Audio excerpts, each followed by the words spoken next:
Okay, so we've got you some of the conversations there with many of the leaders whose fate is being decided right now in Tamil Nadu. But let's take a look at some of the fights that you need to watch out for in Tamil Nadu before we bring in our reporters also on the ground. Now, in all of the 39 seats, there are several very, very familiar names, and there are some seats that everyone's looking at because these are going to be contests that really go down to the wire. These are the VIP seats to watch out for. You saw that conversation with Tamilisai Soundararajan, Chennai South. Now, here you're seeing an interesting three-way battle with three largely influential political leaders, some of them within their party, some on ground in Chennai South as well. The incumbent MP is Thamizhachi Thangapandiyan. She's known officially as Sumathi. She is the incumbent MP. Now, the reason that you're seeing a very interesting battle in Chennai South is while, yes, Thamizhachi Thangapandiyan won in 2019 with a resounding victory, a comfortable majority, there's been a lot of anti-incumbency on ground. I sensed that when I was there as well, and that's largely because of the storm Migjorn that had hit parts of Tamil Nadu. Chennai South, I'm talking about parts of Velachery, OMR, Sholinganallur, that were completely flooded. And there was a lot of anger against the incumbent MP saying she did nothing to address the flood crisis. So that's one of the big talking points. And will this anti-incumbency actually convert to an advantage for an AIADMK or the BJP? Now, the AIADMK has fielded Dr. Jayawardene, someone who was an MP from 2014 to 2019. When I spoke to him and asked him what was the reason for him losing out in 2019, he said it was because of an anti-BJP sentiment that got translated into the AIADMK losing the Chennai South seat.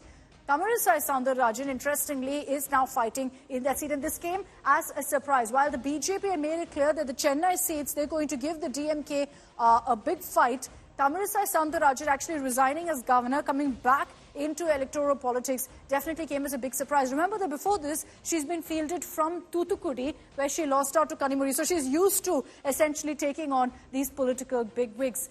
Talking about Thoothukudi, of course, you've got Kanimuri there, daughter of Karunanidhi, very comfortable victory that she enjoyed last time around. This time too, you've got the AIADMK, you've got the TMC there as well. But it's expected that for Kanimuri in Thoothukudi, it's not really going to be an uphill battle. It's a similar situation in Sivaganga. Sri Perumbudur also will be interesting. Let's talk about Virudhunagar here, because that's another seat where you're going to see a three-way battle. In most parts of Tamil Nadu, it will be a two-way battle, but here it will be a three-way battle. Why? Because you have the incumbent MP, Manikam Tagore, senior leader of the Congress, won in 2019.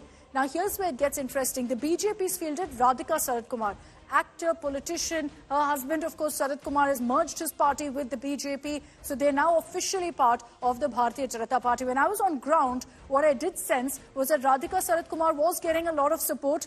Being a star, there are people who come out to see you, to catch that one glimpse of you. Will that translate into votes is the big question. Vijay Prabhakaran, this is a seat that the AIADMK has handed over to the DMDK. All of 33 years old, he is Captain Vijay Kant's son, looking to carry forward the legacy of Captain Vijay Kant. There's an emotional factor involved because he's been saying that, look, I want to carry forward the great work that my late father did. He is a bit of a raw politician in the sense he's very young. This is his political debut. But this is going to be a very, very interesting battle to watch out for. Let me bring in our reporters quickly for a quick word on what's really happening on ground. Pramod Madhav and Apurva Jayachandran joining us live from different polling booths in Chennai. Pramod, just a quick update from you on who's really come out to cast their votes so far, particularly, the stars. There's a lot of focus on Ilayya Thalapathy Vijay. We understand he's going to come out and cast his vote in Chennai anytime now. Absolutely, Akshita. We're just 500 meters from his home, and this is a place like we're expecting Vijay to come over here. In fact, the very interesting part is that like this particular booth, which is coming under the South Chennai, is jam-packed, and unlike the booths we went earlier, the people over here in large numbers that they're coming to vote.